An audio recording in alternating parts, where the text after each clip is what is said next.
Jupiter एक grace, Jupiter एक blessing का काम देता है, आपको ब्लेस करता है। जैसे कि आपके घर में आप अपने माता को या पिता को या भगवान को, सबका अपने अलग अलग है, आप उनके पैर छूते हैं, प्रणाम करते हैं, आपको क्या मिलता है? ब्लेसिंग मिलती है कि भाई जो भी तुम कार्य कर रहे हो उसमें आपको अनिष्ट ना हो। जब भी गुरु उच्च का होगा, उसके आदमी के पास ना तो बहुत ज्यादा पैसा होता है, ना उसकी शादीशुदा जिंदगी अच्छी चलती है अगर गुरु सातवें घर में उच्च का है या लग्न में उच्च का पड़ा हुआ है। सब चीज उससे सूक्ष्म मात्रा में मिलती है। रिलेशनशिप्स के लिए इत्यादि के लिए जितना लोग गुरु एक्सॉल्टेड को देखकर एकदम से प्रभावित या प्रचलित हो जाते हैं, आप मत होइए। गुरु एक्सॉल्टेड आपको जिस घर में भी है उस घर में आपको प्रॉब्लम करेगा।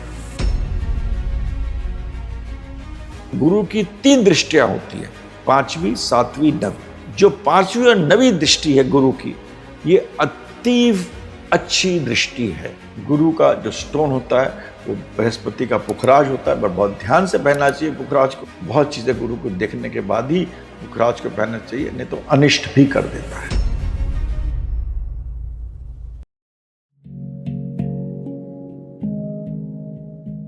नमस्कार, welcome to Shankar Dabal astrology.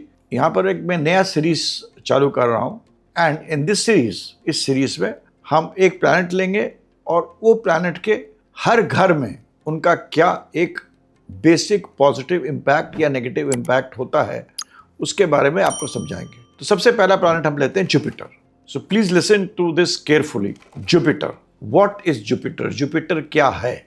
और ये चीज आप हर जगह लगाएंगे। जुपिटर क्या है? जुपिटर एक ब्लेसिंग है, जुपिटर एक ग्रेस, जुपिटर एक ब्लेसिंग का काम देता है, आपको ब्लेस करता है। जुपिटर को लोग कहते हैं धन देगा, अपार पैसा देगा, नहीं। जुपिटर आपको खाली एक ब्लेसिंग देता है कि जो भी चीज़ होगी वो सही होगी, अच्छा होगा और बढ़िया होगा, धर्म के अनुसार होगा, अनिष्ट नहीं होगा। जैसे कि आपके घर में आप अपने माता को या पिता को या भगवान को, मैं तो माता को ज़्यादा मानता हूँ, उसके बाद भगवान, सबका अपने अलग अलग है, आप उनके पैर छूते हैं, प्रणाम करते हैं, जो भी करते हो, आपको क्या मिलता है? ब्लेसिंग मिलती है कि भाई जो भी तुम कार्य कर रहे हो उसमें आपको अनिष्ट ना हो।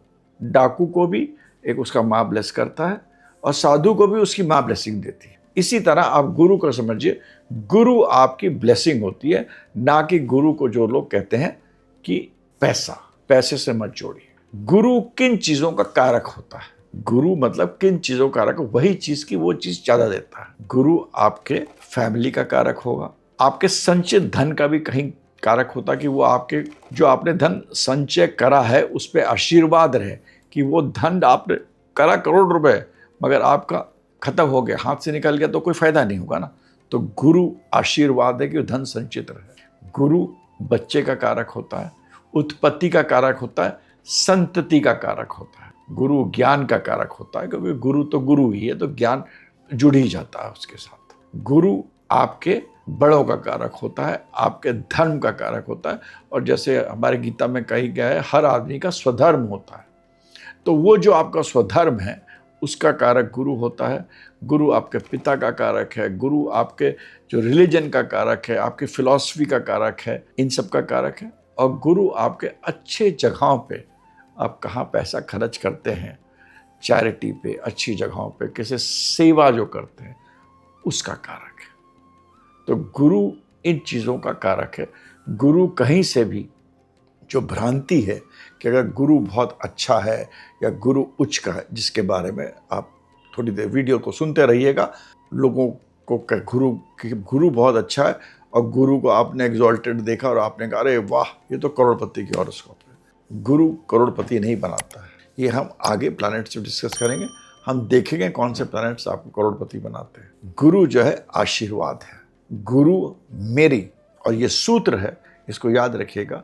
गुरु क्या है? गुरु है। गुरु जब उच्च का होता है, लोग कहते हैं जब उच्च का गुरु होता है तो बहुत ही अच्छा होता है। ये ऊंच और नीच के जो संकट में हमारे एस्ट्रोलॉजी के स्टूडेंट्स हैं, जो लोग एस्ट्रोलॉजी कर रहे हैं, वो पढ़ते हैं, उस संकट में ना पड़े। ये हमने बोला है कि ये चीज़ उच्च का है, कुछ बताने के लिए कि गुरु के अंदर गुरुत्व ज़्यादा है, शक्ति ज़्यादा है, तो हमने बोला हुआ है कि गुरु उच्च का है या गुरु नीच का है। गुरु ना उच्च का होता है ना नीच का होता है। मगर मैंने जब भी देखा है, जब भी गुरु उच्च का होता है, गुरु उच्च का कहाँ होता है? कर्क में। कर्क राशि में गुरु उच्च का होता है। लोग इसको बारे में बहुत कुछ कहते हैं, मगर गुरु उच्च का होता है तो इस बात को मैंने बहुत रिसर्च करा, जब भी गुरु उच्च का होगा उसके आदमी के पास ना तो बहुत ज़्यादा पैसा होता है, ना उसकी शादीशुदा ज़िंदगी अच्छी चलती है अगर गुरु 7वें घर में उच्च का है या लग्न में उच्च का पड़ा हुआ है। सब चीज़ उससे सूक्ष्म मात्रा में मिलती है और ना उसके अंदर इतनी अंदर से आग होती इन चीज़ों के लिए। क्यों? ये समझना यहाँ मैं बता देता हूँ। क्योंकि गुरु जब भी मैंने उच्च के लोगों को देखा है तो वो सोल एलिवेटेड होते हैं। उस सोल ने, उस आत्मा ने वो चीज़ भोग ली है। उसने शादी का और विवाह का या साथ रहने का वो चीज़ भोग ली है। तो जहाँ बैठा है वो चीज़ वो आत्मा ने भोग ली है, तो उसको वो चीज़ देना ही नहीं आता, दूसरे को देना ही नहीं आता, क्योंकि वो भोग चुका है। तभी उच्च का गुरु अगर 7वें घर में बैठा है तो डाइवोर्स 8 आउट ऑफ 10 केस में होता है।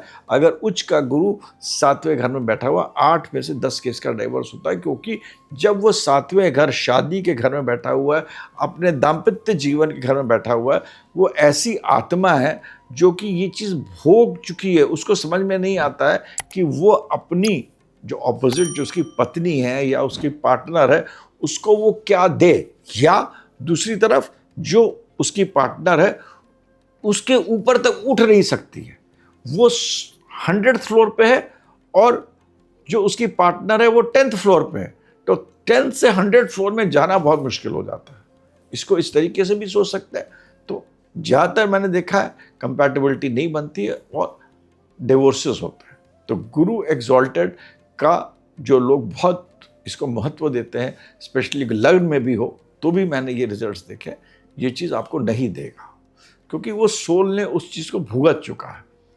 ये चीज़ जो रिलेशनशिप की चीज़ भुगत चुका है। गुरु जब नीच का होता है तब किसके घर में नीच का होता है? मकर के घर में नीच का, और शनि के घर में नीच का होता है। तो वो चाहता है काम करे, वो धीरे धीरे काम करता है, मगर काम करता है, वो चाहता है ऊपर बढ़े। तो नीच के गुरु का मैंने देखा है कि उनकी विवाहित जिंदगी भी अच्छी होती है, पैसे भी ज़्यादा आते हैं और आदमी प्रॉस्परस होता है लाइफ से डेथ तक। मतलब नीचे से ऊपर धीरे धीरे ऊपर उठता है, गिरेगा उठेगा, गिरेगा, हो सकता है चोट लगे, हो सकता है कभी लड़खड़ा जाए, मगर मैंने देखा है कि उनकी ज़िंदगी आगे बढ़ती है, ज़्यादा ऊपर बढ़ती है। तो गुरु उच्च का कर्क में होता है, नीच का मकर में होता है। गुरु की जो मूल त्रिकोण राशि है वो है धनु, नंबर 9। गुरु उच्च का 4 में होता है, गुरु नीच का नंबर 10 में होता है। इसके बारे में आपको बताया।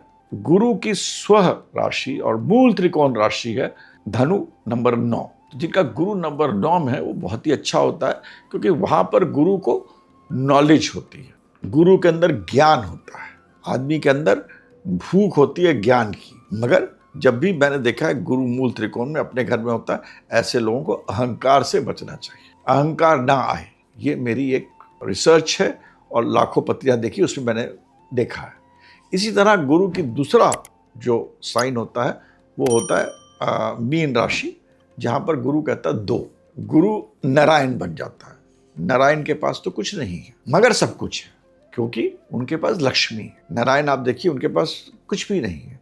कहते ना, अगर तुमने नारायण को चूज करा तो तुम्हें कुछ नहीं मिलेगा, तुम्हें ज्ञान मिलेगा, तुम्हें पता लगेगा, जिंदगी के बारे में पता लगेगा, बहुत कुछ पता रहेगा, मगर लक्ष्मी नहीं है। मगर जहाँ नारायण है वहाँ लक्ष्मी होती है। तो नारायण कहते हैं लक्ष्मी को दो, जितना दोगे, अगर तुम मेरे को प्राप्त कर लेते हो तो लक्ष्मी आएगी। तो गुरु जब अपने दूसरी राशि में है, जो कि उसका दूसरा घर है, दो घरों का स्वामी, एक तो नंबर 9 और एक नंबर 12 राशि का, घर का नहीं, राशि का। तो गुरु जब नंबर 12 का होगा तो वहाँ पर वो उसकी प्रवृत्ति होती है देने की, कि वहाँ पर नारायण है और जैसे मैंने समझाया वो आपको देने के भावना होती कि दो, जो भी दो, चाहे नॉलेज दो, चाहे धन दो, जो भी दो। तो ये रहा संक्षिप्त में गुरु के बारे में, जो कि मैं एक बार फिर से रिपीट कर देता हूँ। गुरु जो है वो आपके लिए आपको आशीर्वाद देता है, आपको कहता है सौभाग्यवती रहो, ठीक रहो, सब कुछ अच्छा चले। गुरु की 2 राशियां हैं, एक तो धनु नंबर 9 जो नॉलेज की राशि है, दूसरी राशि है 12 पीसेस जो कि मतलब देने वाली राशि है। उच्च का गुरु कर्क का नंबर 4 में होता है, जो चंद्रमा का घर है, क्योंकि ये एक जलीय राशि है, वाटरी राशि है। यहाँ पर गुरु अपना ज्ञान बिखेर सकता है, मगर यहाँ पर रिलेशनशिप्स के लिए इत्यादि के लिए जितना लोग गुरु एग्जॉल्टेड को देखकर एकदम से प्रभावित या प्रचलित हो जाते हैं, आप मत होइए। गुरु एग्जॉल्टेड आपको विवाहित जीवन में और जहाँ भी जिस घर में भी है उस घर में आपको प्रॉब्लम करेगा। इसी तरह जब गुरु नीच का होता है, वो नंबर 10 में होता है, मकर की राशि है, और यहाँ धीरे धीरे ऊपर आता है। अब हम गुरु के बारे में कुछ चीजें जो आपको हरदम अप्लाई करना चाहिए वो बताते हैं। गुरु जिस घर में बैठता है उस घर की हानि करेगा। गुरु जिस घर में बैठता है इस घर की हानि करेगा। और जब हम डिस्कस करेंगे घर, तो आप देख जाए, क्योंकि गुरु दिया है और दिया तले अंधेरा होता है, तो गुरु जहां बैठा है उस जगह उतना फायदेमंद नहीं रहेगा। मगर गुरु की 3 दृष्टियां होती है, 5वीं, 7वीं, 9वीं। जो 5वीं और 9वीं दृष्टि है गुरु की, ये अतीव अच्छी दृष्टि है, बहुत ही अच्छी दृष्टि है। 5वीं और 9वीं दृष्टि जो होती है वो गुरु की ऐसी दृष्टि है जहां आपको देता है कि आपको सब सफलता मिले, अच्छी तरह मिले, इज्जत के साथ मिले, आपका कोई मान सम्मान रहे। गुरु की 5वीं दृष्टि और 9वीं दृष्टि। गुरु की 7वीं दृष्टि मैं इतना अच्छा नहीं मानता हूँ। गुरु की 7वीं दृष्टि आपको एक कॉन्फ्लिक्ट देती है। जिस घर में 7वां दिखता है वहाँ कॉन्फ्लिक्ट देता है। गुरु की 5वीं और 9वीं दृष्टि बहुत अच्छी होती है। गुरु की 7वीं दृष्टि कॉन्फ्लिक्ट देती है, और गुरु जहाँ बैठा है उस घर में उतना वो रिजल्ट नहीं देता। जो लोग कहते हैं जहाँ गुरु बैठा है वहाँ बहुत से रिजल्ट देगा, नहीं। वो दिया है 5वें घर को अच्छा देगा, 9वें घर को अच्छा देगा, मगर जहाँ बैठा वहाँ अच्छा नहीं देगा। अब हम गुरु को इस तरह समझने की कोशिश करते हैं। हमारे जो 12 घर हैं वो धर्म, अर्थ, काम, मोक्ष के हिसाब से बटे हुए हैं। हमारे धर्म के घर हैं 1, 5 और 9।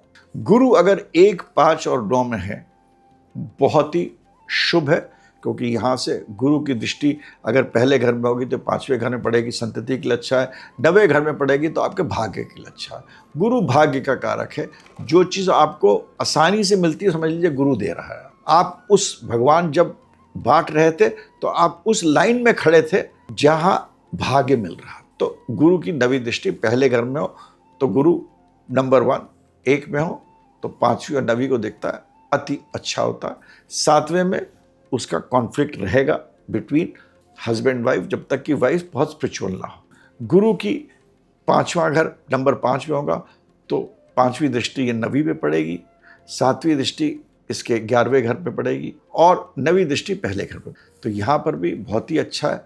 आपके भाग्य अच्छा है, आपके जो डिज़ायर्स हैं, क्योंकि 7वीं दृष्टि को देख रहा है तो आपके डिज़ायर्स में आपको थोड़ी मेहनत करनी पड़ेगी, मगर आपके डिज़ायर्स फुलफिल होंगे। और पहले घर को देख रहा है, इसके अंदर आपके अंदर वो शक्ति होगी, वो ऊर्जा होगी, वो नॉलेज होगी काम करने के लिए। गुरु अगर 9वें घर में 1, 5 और 9, हम धर्म वाला त्रिकोण ले रहे हैं, अगर 9वें घर में होगी तो वहाँ से वो अपने 5वीं दृष्टि पहले घर को देखेगा, 7वीं दृष्टि से तीसरे घर को देखेगा, और 9वीं दृष्टि से 5वें घर को देखेगा। तो पहले घर को देखा तो आपके अंदर you are a person, wise person, wisdom देगा आपको।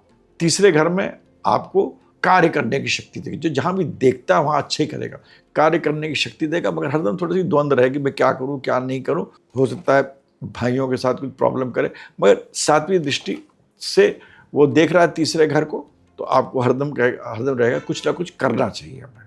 और 9वीं दृष्टि से 5वीं को देख रहा है तो नॉलेज, संतति, काम करना, ज्ञान, विज्ञान इत्यादि 5वें घर के चीज़ों को भी ये उठाएगा।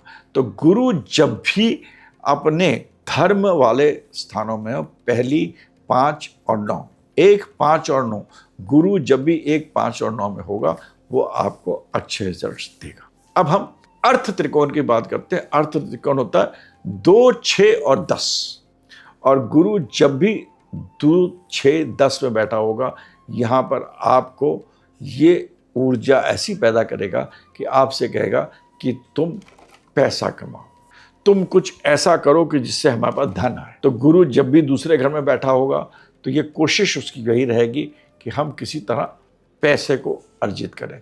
दूसरे घर से गुरु 6ठे घर को देखता है और 10वें घर को भी देखेगा, क्योंकि वहाँ से 5वां घर है, और 10वां घर 9वां घर है, और 8वां घर 7वां घर है। तो 2, 6, 10 पे जब भी गुरु 2, 6, 10 पे बैठेगा तो गुरु को रहेगा कि हम पैसा कमाएं, फैमिली हो, फाइनेंस हो। मगर क्योंकि गुरु दूसरे घर में बैठा है, मैंने ये आपको बताया कि गुरु जिस घर में बैठेगा उसकी हानि करेगा, तो इतना ज़्यादा आपके पास बहुत पैसा आप सोचिए आएगा, वो नहीं आएगा। गुरु जब भी छठे घर में बैठा होगा तो छठे घर का गुरु बहुत अच्छा होता है, मगर वो तभी अच्छा होगा और धन के लिए बहुत अच्छा होता है जब आप कोई ऐसा काम कर रहे हो जिसमें कि सेवा भाव हो, क्योंकि छठा घर सेवा भाव का होता है, रोग रिपु दुश्मन का होता है, और इनको डील करने के लिए आपके पास सेवा भाव होना बहुत जरूरी है। और गुरु छठे घर में होकर एक पहली दृष्टि इसकी 7वें घर में जाती है, 10वें घर में जाती है, जो आपके कर्म का घर है, जो आपके प्रोफेशन का घर है, तो वहाँ पर आपको प्रोफेशन में बहुत अच्छा करता है। अगर आपके मान लीजिए 10वें घर में राहु बैठा है और उसको गुरु ने देख लिया तो आदमी बहुत ऊपर जाता है, बहुत अच्छी तरह ऊपर जाता है। वो हम बाद में बात करेंगे, मगर 10वें घर को देख रहा है तो आपको प्रोफेशन अच्छा रहेगा, आप कर्म अच्छे रहेंगे, सब कुछ अच्छा रहेगा। गुरु 12वें घर को देख रहा है तो आपका चैरिटेबल डिस्पोजिशन रहेगा, आप अच्छे काम करोगे, आप विदेश की यात्रा करोगे, आप नॉलेज में बहुत अच्छे रहोगे, आप सेवा से लोगों को काम करो। और गुरु 9वें घर को देख रहा है, 9वां घर कौन सा हो गया? दूसरा घर हो गया। तो दूसरे घर में आपके पास आपका फैमिली, आपकी फाइनेंस, आपके खाने की चीज़ें इत्यादि में आपको अच्छा रहेगा। मगर ये यहाँ पर गुरु के अंदर, क्योंकि अर्थ त्रिकोण में मेटीरियल रहेगा, उस गुरु का जो काम करने का तरीका का मेटीरियलिस्टिक रहेगा कि चलो भाई हम पैसा कमा। जब गुरु 10वें घर में, 10 जो तीसरा घर है आपके, हमारे अर्थ का तीसरा घर है, गुरु 10वें घर में होगा। तो जब भी गुरु मैंने 10वें घर में बैठे देखा तो 10वें घर की हानि करेगा। वो आदमी बहुत नॉलेजेबल होगा मगर उसको जितना मिलना चाहिए उतना नहीं मिलेगा, क्योंकि जहाँ इसको बार बार इस चीज़ को मैं बीच में हर बार नहीं बोल रहा हूँ, मगर 10वें घर में जब बैठेगा तो उस आदमी को, ऐसे आदमी को, मैं गुरु 10वें घर में तो उनको मिलता है सब चीज़, शनै शनै धीरे धीरे मिलते हैं, एक एक सीढ़ी करके ऊपर जाते हैं। और ऐसे लोग बिजनेस नहीं करना चाहिए, ज़्यादातर लोग सर्विस करते हैं। और गुरु जब भी 10वें घर में बैठेगा तो वो दूसरे घर को देखेगा अपनी 5वीं दृष्टि से, तो दूसरा घर आपके पास फैमिली, फाइनेंस, खाना। चौथे घर को देखेगा, डोमेस्टिक पीस होगी, हैप्पीनेस हो गए।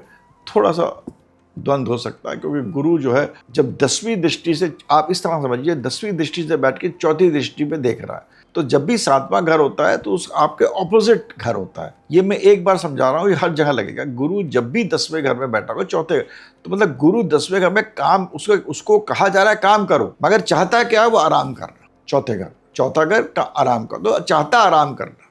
चौथे घर में बैठेगा तो काम भी करेगा और आराम करने की भी सोचेगा। इसीलिए हम कहते हैं जब गुरु 10वें घर में बैठता है तो आदमी को बिजनेस ना करे, नौकरी करे, अपने 9 से 5 की नौकरी करे, अपना आय और अपनी व्यवस्थित लाइफ लीड करे, बहुत अच्छा रहता है। और गुरु छठे घर को भी देखता है, छठे घर भी होता है सर्विस का घर होता है, रोज की एक प्रक्रिया होती है। छठा घर होता है, एक होता है आदमी की दिनचर्या बताता है कि सुबह आदमी 8 बजे उठता है, ये करता है, पूजा करता है, व्यायाम करता है, नौकरी पे जाता है, नौकरी करता है, 1 बजे खाना खाता है, एक ऑफिस वाली लाइफ, एक पर्टिकुलर लाइफ जो छठा घर को दिखाती है, या कोई NGO को दिखाती है, कोई भी चीज़ जिसमें व्यवस्थित हो वो दिखाती है। तो इसी तरह गुरु जब 10वें घर में बैठा होगा तो ये 3 घरों को देखेगा, तो इस तरह से इस प्रकार आपको रिजल्ट देगा। अब हम तीसरे उस पर जाते हैं, काम के त्रिकोण पे, वो है 3, 7 और 11। जब गुरु तीसरे घर में बैठा होगा तो तीसरे घर में हो सकता है वो आदमी इतना मतलब गट्स ना हो, करेज ना हो, क्योंकि गुरु मैंने हरदम बताया जहाँ बैठेगा वहाँ उतना नहीं देखा।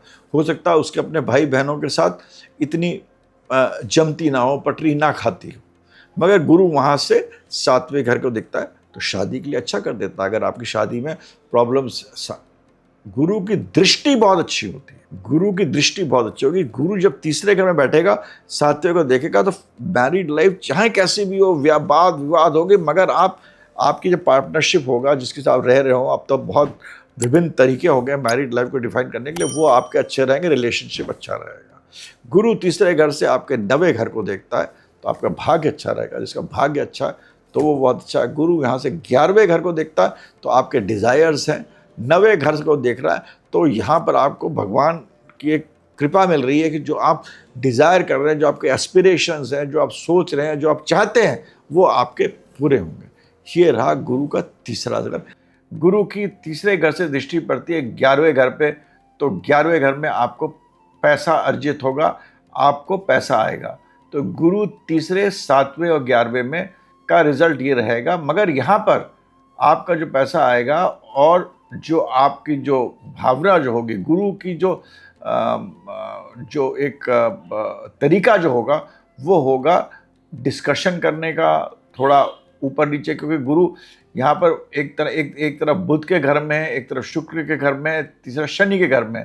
तीनों जो घर हैं, जो काम के तीनों घर हैं, 3, 7, 11, बुध हुआ, चाहे शुक्र हुआ, चाहे शनि हुआ, वो कोई बृहस्पति के अति मित्र नहीं है, बल्कि बुध और शुक्र दुश्मन है।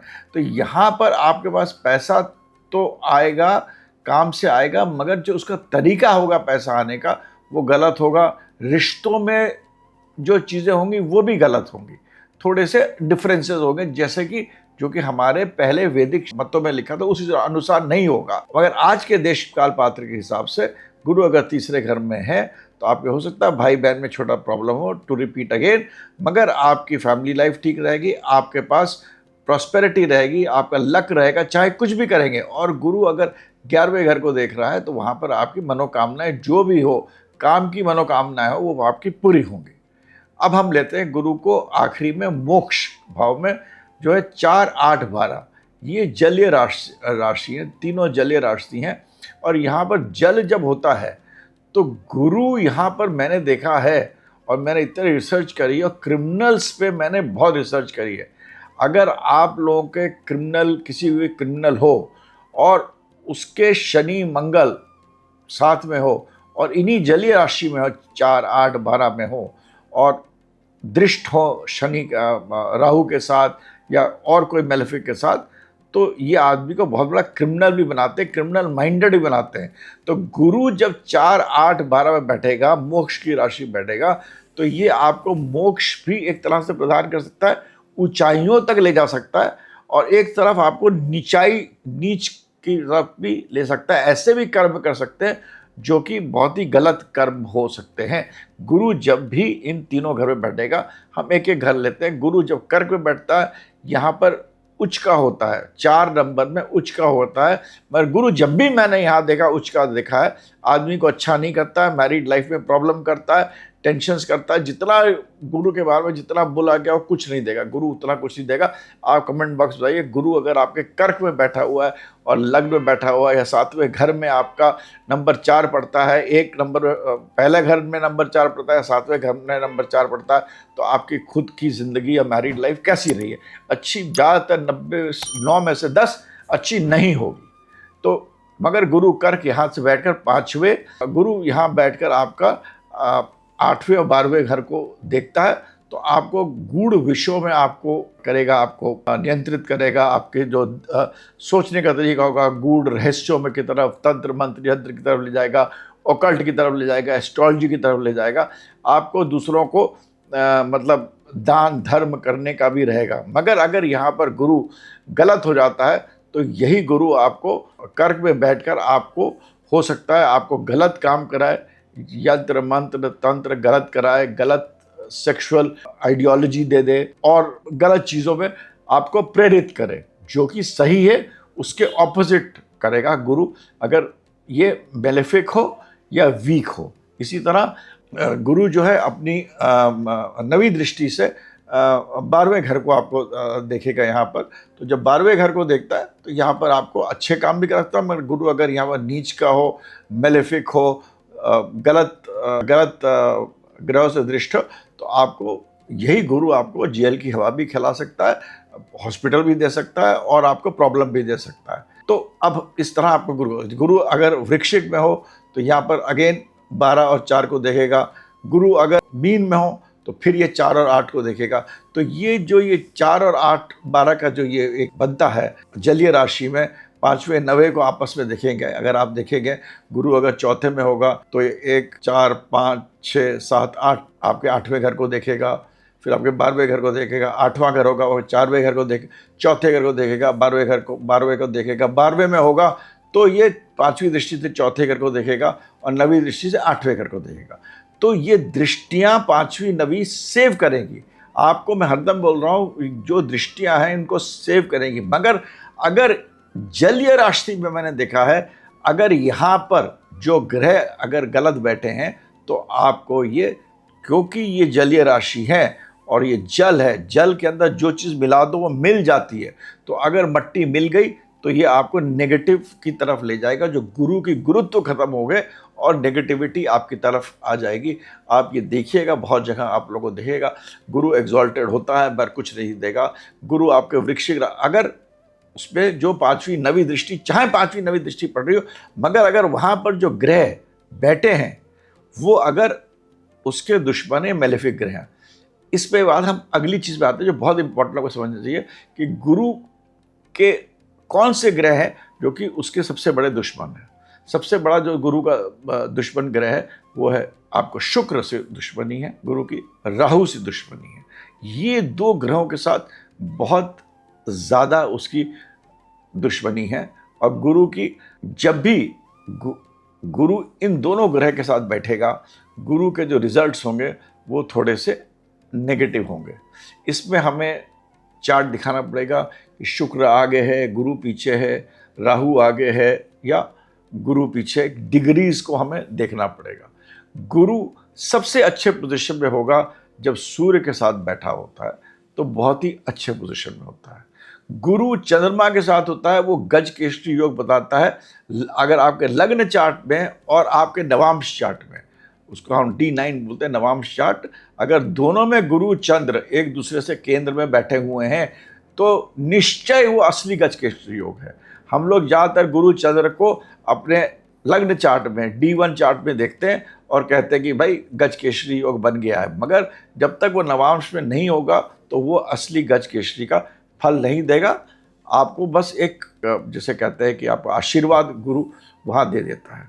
गुरु मंगल जब भी मैंने साथ देखा, अच्छा होगा प्रोफेशन के लिए, मगर विवाहित जीवन के लिए अच्छा नहीं होता है। गुरु मंगल विवाहित जीवन में आपस में टेंशन लाता है और तोड़ मोड़ लाता है। गुरु बुध जब साथ में होते हैं ये भी अच्छा नहीं होता है। गुरु बुध आपको एक अच्छा एक बिजनेसमैन बना सकता है, एक ऐसा धोखेबाज बिजनेसमैन भी बना सकता है, मगर इसके अंदर आपका कभी कभी गुरु बुध मैंने देखा है और बहुत बार देखा है, इसके अंदर आपकी जो सेक्सुअल ओरिएंटेशन होती है वो अजीब होगी, अलग सी होगी, अलग तरीके की होगी। गुरु बुध जब साथ में होगा। इसी तरह गुरु राहु जब साथ में होता है तो गुरु राहु, उसको गुरु चंडाल योग बोलते हैं, मगर हमें इसमें ये देखना चाहिए गुरु आगे है कि राहु आगे है, मतलब डिग्रीज में। अगर गुरु आगे है, डिग्री मान लीजिए गुरु की 5 डिग्री है और राहु की 1 डिग्री है, गुरु आगे है, तो ये इतना बुरा फल नहीं देगा। इतना बुरा फल नहीं देगा कि राहु पीछे जा रहा है, गुरु आगे जा रहा है, मैं अपने रास्ते जा रहा हूँ, तुम अपने रास्ते जा रहे हो, तो एक दूसरे का इतना प्रभाव नहीं रहेगा, मगर प्रभाव रहता है।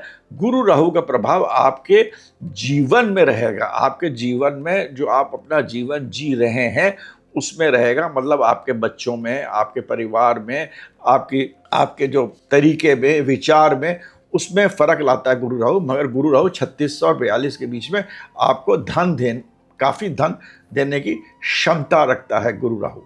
गुरु केतु जो है वो अच्छा है, क्योंकि केतु जो है वो जो ऐसा प्लैनेट है जो हमारा नीचे, मतलब जो कि मतलब अंदर का प्लैनेट है। तो गुरु और केतु एक दूसरे से गुरु चेले ही हैं। जब गुरु केतु साथ में रहता है तो आदमी को अध्यात्म की तरफ खींच के ले जाता है और काटता है। तो एक तरह से अच्छा भी है, एक तरह से खराब भी है, आपके देखने का नज़रिया है। गुरु में आप थोड़े से सूत्र 1-2 और बता देता हूँ जो कि बहुत इंपॉर्टेंट है। ये विषय गुरु से तो पूरी पत्नी देखी जाती है, तो गुरु के 1-2 सूत्र और है। गुरु जब भी बुध के राशि में बैठेगा तो वो अगर रिलेशनशिप्स में अगर आप देखिएगा तो प्रॉब्लम डालेगा। मान लीजिए गुरु कन्या राशि में बैठा हुआ है तो, और मान लीजिए ये 5वें घर में बैठा हुआ है, तो ऐसे स्त्री या पुरुष को अपने से छोटे लोगों से ज़्यादा प्यार होगा, क्योंकि बुध उसका दुश्मन है गुरु का। 5वां घर अपने से छोटे जो प्यार का घर है।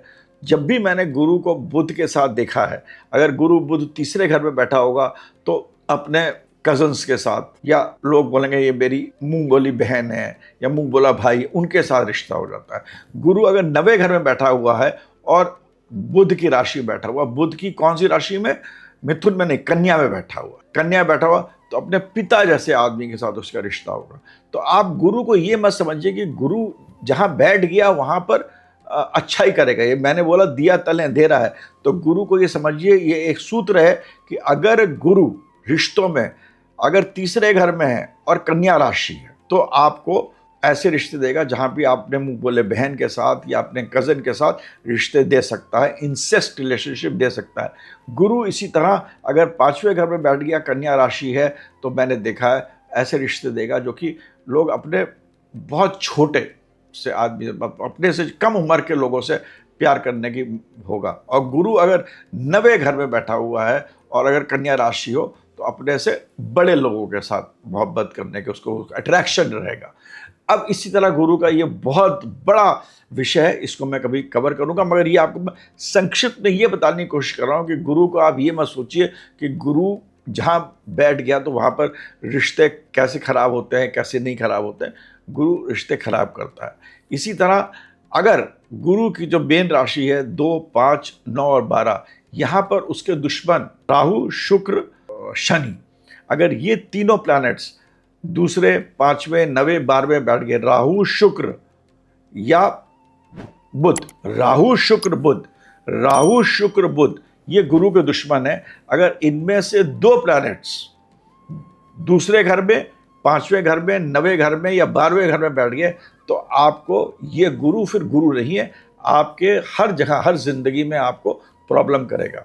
रिपीटिंग अगेन, अगर गुरु के 3 जो दुश्मन हैं जो कि उसके अच्छे संबंध नहीं है, वो हैं राहु, शुक्र और बुध। इन तीनों में से अगर 2 प्लैनेट्स, राहु, शुक्र, बुध में से 2 प्लैनेट्स अगर आपके दूसरे, 5वें, 9वें या 12वें में बैठ गए तो आपके गुरु को खराब कर देते हैं। गुरु का जो स्टोन होता है वो बृहस्पति का पुखराज होता है, पर बहुत ध्यान से पहनना चाहिए पुखराज को, क्योंकि मैंने आपको बताया बृहस्पति, जैसे लोग बताते हैं जहाँ बैठा वहाँ अच्छा, जहाँ देख रहा वहाँ अच्छा, ऐसा नहीं होता। तो बृहस्पति का जो स्टोन है वो पुखराज है, और पुखराज भी अच्छे तरह तरह के पुखराज है। और पुखराज को पहनने के पहले पुखराज को उसको बहुत चीज़ें गुरु को देखने के बाद ही पुखराज को पहनना चाहिए, नहीं तो अनिष्ट भी कर देता है। इसके साथ मैं इस श्रृंखला में जो शुरुआत करी है मैंने बृहस्पति के बारे में, उसको अंत करता हूँ। अगले वीडियो में मैं जो दूसरा ग्रह है शनि के बारे में बताऊंगा संक्षिप्त में, जिस तरह मैंने गुरु को बताया। तो अगली बार अगला वीडियो जो ग्रह बताऊंगा वो है शनि। तब तक के लिए मैं अपने वाणी को विराम देता हूँ। बहुत बहुत धन्यवाद सुनने के लिए। प्रणाम।